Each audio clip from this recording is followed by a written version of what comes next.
Que bom que a gente está falando sobre esse tema, porque a gente só avança enquanto sociedade quando a gente visibiliza as chagas, as dores e as tristezas que um país, uma nação tem. A nossa cidade foi constituída, né, pela mão de muitas pessoas.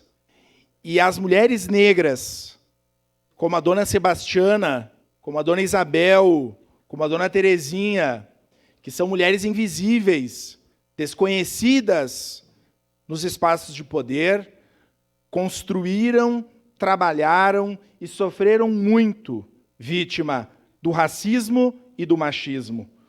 Duas discriminações que se atravessam. Nós precisamos de políticas interseccionais, políticas públicas, o Estado assumindo o seu racismo e o seu machismo e propondo, através desse projeto, vereadora Estela, ações efetivas para que a gente ultrapasse, né, consiga extirpar das relações esse tipo de relação. Eu quero dizer que é um dia muito feliz. Estela, eu tive a oportunidade de conhecer o Quilombo dos Palmares.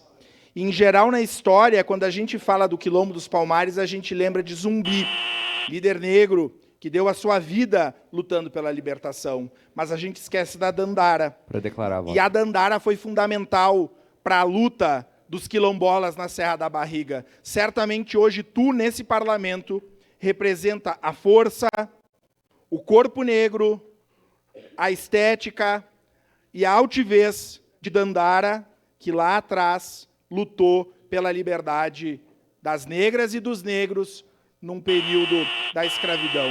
Fico muito feliz e concluo minha declaração de voto favorável, me contemplando por demais com a fala de colegas de partidos distintos, mas que têm uma propriedade e uma sensibilidade tão grande, como foi a fala do vereador Felipe, a fala da vereadora Tatiane Frisso, a fala da vereadora Gladys. Que bom que, na diferença, a gente consegue construir um caminho e um parlamento melhor. Sim ao Júlio das Pretas e não ao racismo e ao machismo. Obrigada.